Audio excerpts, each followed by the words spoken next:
Hello and welcome to this educational webinar, short one from Capital V Group. I'm Arvind Van, Independent Financial Advisor with LPL Financial, as well as the CEO of Capital V Group. So this short, what I call educational webinar or educational video talks about the question that people talk about. It was made popular by Vanguard a lot and many other advisors, where the goal was that you withdraw 4% of your nest egg every year, no more than that, and you could coast through retirement.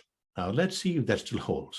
Now, there are lots of pros and cons, but let's talk about what are the things that you should be aware of if you still believe in it.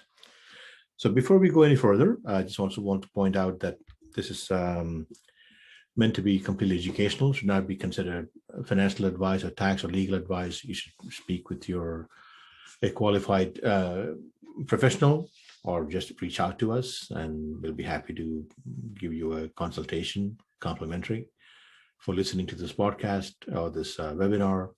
And we're happy to kind of walk you through that. But again, this is educational. It should not be considered financial advice. Our office is based in Cupertino. Many of you know where we are located. You know how to get a hold of us. We're right in the heart of Cupertino, the heart of Silicon Valley, not too far from the Apple spaceship. I'm an independent financial advisor affiliated with LPL, as you already mentioned. LPL Financial is the nation's largest independent broker-dealer. They serve independent advisors like me so that we may serve our clients better. It's slightly dated. I apologize for the client asset service. Right now, LPL has had massive growth. It's a Fortune 500 company, and now I think they custody more than $1.2 trillion. So they have grown significantly in a very short period of time. And that's why they continue to maintain their ranking as the nation's largest independent broker-dealer. Capital V Group is my branding. It's financial planning only firm, but everything's through LPL.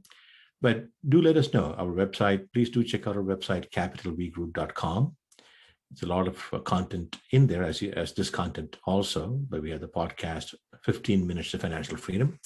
So you have plenty of content in there, and please let us know if we can add more for you. So today's topic, we're going to do look at some data to see what people look for in retirement, what people should be aware of and be cautious about. And then as our finale, we'll talk about sequence of returns of risk that many don't know of or have heard of but don't know what it is. So we're going to walk you through that today so that you have all the information that you need to make your own educated decisions. So this chart, I don't need to read it out for you, but almost two-thirds of Americans don't fear death. Death is, I believe, the second most feared, but the most feared is running out of money in retirement, which I think all of us can relate to, right? Because it's you don't want to be 80-something and broke. That's a terrible feeling and a terrible situation to be in. So financial planning and looking ahead and planning ahead make it even more important. So retirement goals can change, right? So when you're 40 or 50 compared to when you're, say, 60, I would say even when you're 30 or 40, in your peak earning years, and 50, you start looking at retirement in the not too distant horizon, things a little bit change. So let's say that for the financial objective in the accumulation phase, meaning in your peak growth years, in your peak earning years, the bigger worry is, will I have enough money to retire? But in the retirement phase or income phase, the biggest goal is to not outlive assets and maybe even pass on some to the next generation.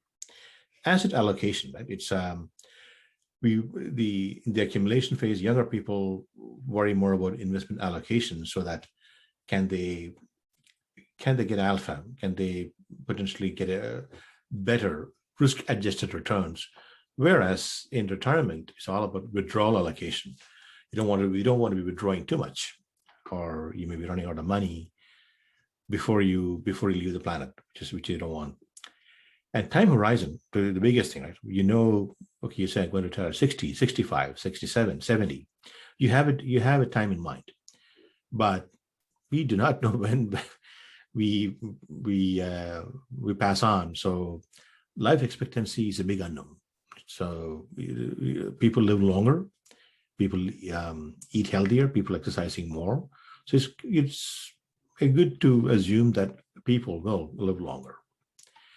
I like this picture. I mean, it's not to be too dramatic, but this is kind of, it makes I hiked in the Himalayas, but in full disclosure, did not go to Everest. I always look at it with awe, and maybe sometime in life I'll look at it. But I'm shocked at the number of people waiting in line to get to the summit. This is just very close to the summit. You would think that you'll be a handful of people, but that's how life is to, right? Because out here, there's a huge, people on the rat race, people are trying to, it doesn't have to be a summit, but people want to get ahead and save enough money for the rest of the golden years. So this is something very important, but like in Everest too, there are problems.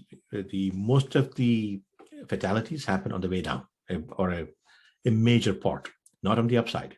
That's simply because people get tired. And as you saw in the previous picture, if there's a traffic jam, there's a window of time, they got to be at the summit before 1 p.m. And if they're getting there by 4 p.m., they may not make it back to camp because they have already missed the window of opportunity to come back safely. So without getting too dramatic, the key is we don't want to have the same kind of trouble in retirement years. Very important to plan ahead and make sure that you're giving enough flex. And I'll leave the comparisons at that. And I like these because I love hiking, and I hiked the Himalayas twice. And while it's enjoyable, some wrong calculations and unnecessary risk can be fatal, right? So like in many things in life. Switching gears a little bit, the US stock market is resilient, even though recent past, if you look at the downturns in 2002, 2008, the brief COVID V-shaped downturn and recovery, overall the market has been robust. If you look at it, it has grown. But the key is, so you stay invested. That makes absolutely a lot of sense. But once people retire, these kind of downturns, when they retire, invoke something called the sequence of returns risk, which can add a lot of stress and what I call nest egg decimation if it's not planned carefully. So yes, it is very important to stay invested at the correct risk level, because the market has always continues to grow despite shocks to the system and downturns. But it's important, like that's why financial planning and retirement planning are very similar, but they have some significant differences. And again, gives you some of the, so in short, almost 3/4 of the time, the US equity market has posted calendar year returns above zero, which is, if you look at, we hear a lot about the downturn of the bad years, but overall, 75%, 3/4 of the time over the last almost 100 years, 3/4 of the time, the market has posted positive returns, something to keep in mind. Don't time the market. As people try to talk about jumping into cash and jumping back in. First of all, the two things to remember from the takeaway here is that you do not know when the best trading days are. Usually the 20 best trading days have closely followed the 20 worst trading days. You don't know when they are. So so it pays to stay invested. The second thing is, people boast about jumping into cash, jumping out and all that. You got to be right twice. If you do cash out, you also got to know when to get in so that you don't miss out the returns, because there are statistics that show that missing even the 5 best trading days dramatically brings down your overall growth over the years. So I don't have the slide here. I think I don't see it here, but yeah, but this can tell you, right? So it pays to stay invested, and jumping in and out of cash, you have to be right twice, and nobody has a crystal ball. So have a financial plan, stick to it, and be within your risk level so that you don't lose sleep at night, even if the market has downturns, as it does, it can never go up in a straight line. So what is anchoring? Anchoring, we often focus too heavily on one piece of information that may bias our decisions. because we kind of too hung up on a certain part of information, and that's what we call anchoring. So we don't want to be anchored to biases. We want to be more objective in our data analysis. So I'm not going to go through all these. This is part of my overall webinars that I give. I also speak at several events in the Bay Area, as well as the chambers of commerce and the libraries. So I'm not going to talk about all the 8 out here, but I'm going to focus just on number 3 today, the myth of the 4% withdrawal rule. Now, that's kind of a strong word to say, but let's see why, shall we? Because that's one thing, that's what we're going to focus on today for this particular educational webinar. So first of all, let's see how money is taxed. The tax buckets, like the taxable bank savings, your income, mutual funds, bonds, all the income that comes in, taxable, tax right now. Tax deferred is your 401k, your real estate, annuities, IRAs, they're all tax deferred. You got to pay tax later, but not right now. Then of course, the last bucket is tax-free, makes it, that's the best bucket to be, but tough to be in that. But Roth IRA, municipal bonds, life insurance with cash value are some examples that are actually tax-free. So something to keep in mind as also, so it's not only about asset allocation, it also matters, asset location also matters, as in there is taxable, tax deferred, all that is part of financial planning. It's very important. So let's look at a sequence of returns. What is that risk?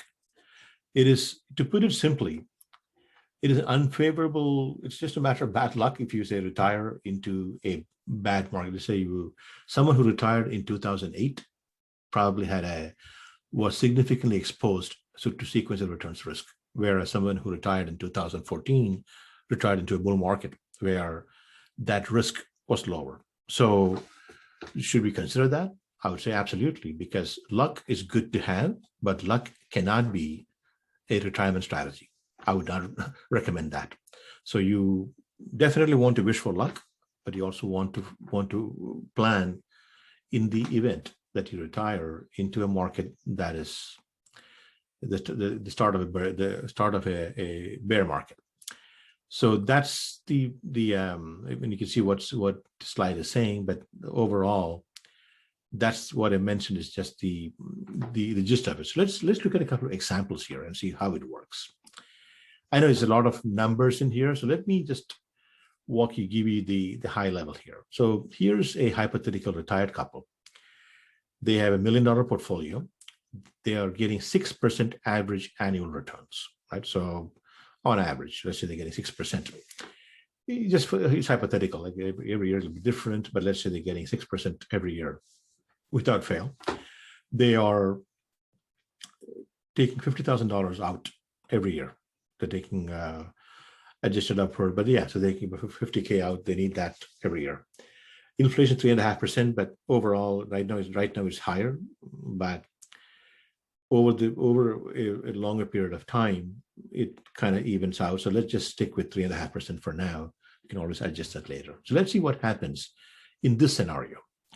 So at a 6% average return, at a $1 million nest egg, and withdrawing $50,000 every year, this money, their nest egg goes down to zero in 29 years, almost 30 years. So their money lasts 30 years. If they're 65 years old, it lasts until 95. So they're even drawing 5% potentially of the $1 million nest egg.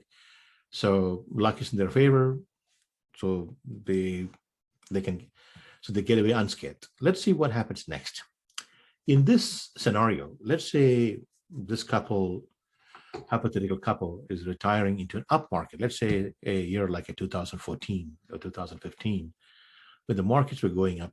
It is a secular bull market then, right? So in this case, let's say it's going in 4-year cycle. Let's say the first year they got 27%, second year they got 9% return, third year they got 7%, and the fourth year the market was down 15%. So it keeps cycling. And of course, it's again hypothetical, but let's say, but the key here is that they are retiring into a strong up market. Everything remains the same.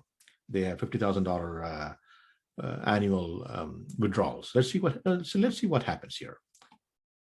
That's interesting, right? Here you go. Zero balance in 36 years. So they did nothing different, except that they had a tailwind. The winds were in their favor. So instead of getting in the previous year, it was 6%. In this one is 36 years. If you're kind of wondering what the average comes down to, all this four numbers, the average is 6%.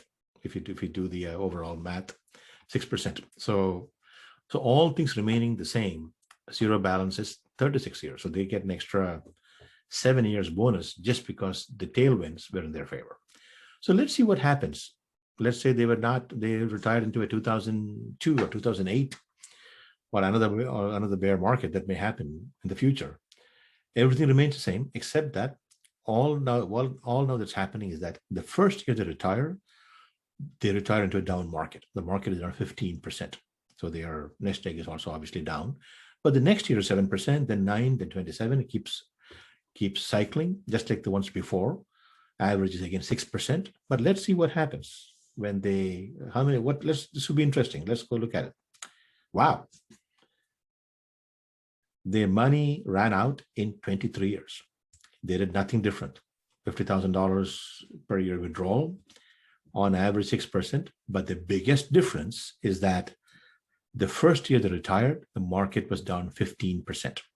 That makes a huge difference. If you look at it, the difference it's a 13-year difference between 23 and 36 when they had a tailwind, whereas the zero balance of 23 years when they had a headwind, meaning the year they retired was a down market. So that's the gist of it here, meaning that you don't want to plan on luck. Luck is great if it happens, but if you are retiring into a down market, you got to have other strategies that will also augment and mitigate this kind of risk. We plan for these kind of eventualities on a daily basis for our clients. Crunch numbers. We have very sophisticated financial planning tools. So our goal is, we don't have a crystal ball either, but with the education and with the hard work and all the technology that we have and all the data that we get, we can look at strategies and we implement strategies that can mitigate these kind of risks. So that's the goal of this one. So 4% withdrawal rule, will it last with high inflation rate? And if the markets on how they behave, I would say you should understand how all this works before you just say, okay, I read somewhere that 4% will see me to retirement. That may not happen now that you know what the numbers look like. But if you have more questions, come talk to us. Please come and talk to us. So anyway, like I said, this is 13-year timing gap, huge difference, very big difference, as you can tell. Everything remaining the same. So the summary is, as I mentioned, just to recap, the 4% rule may be too optimistic. I'm not saying it's a bad thing, but it may be too optimistic in terms of high inflation and market volatility. And all depends on when you retire, how the market is. So luck is great to have. I would love to, like I said, better lucky than smart, but you don't want to be taking that verbatim, right? You have to, that cannot be strategy. You need to have a financial plan for retirement. Sequence of returns risk should be a concern for all those in the retirement red zone, as in who are at about 10 years, starting 10 years before retirement, and in retirement or about to retire or recently retired. That's the red zone, because that affects this bunch of people. I would say in this 10-year time period, they can have significant impact on your planning. So you should have a comprehensive plan with allocations for fixed income flows in retirement, and we can talk to you more about that. Come talk to us. Social Security is also a part of that fixed income. There are many ways in which you can optimize it too, and we help our clients optimize for Social Security income also as one of the what they call one of the legs of the chair, or one of the pillars. So please reach out to us. Thank you for listening. I said you can set up a complimentary consultation. We'll help you understand where you are, help us understand where you are and where you want to go, and we're happy to give you an independent second opinion and a complimentary consultation. Again, this is where we're located. Thank you again so much for listening. I hope you found it informative. And if you have any questions, please reach out. The information right here. And I look forward to hearing from you. Thanks a lot.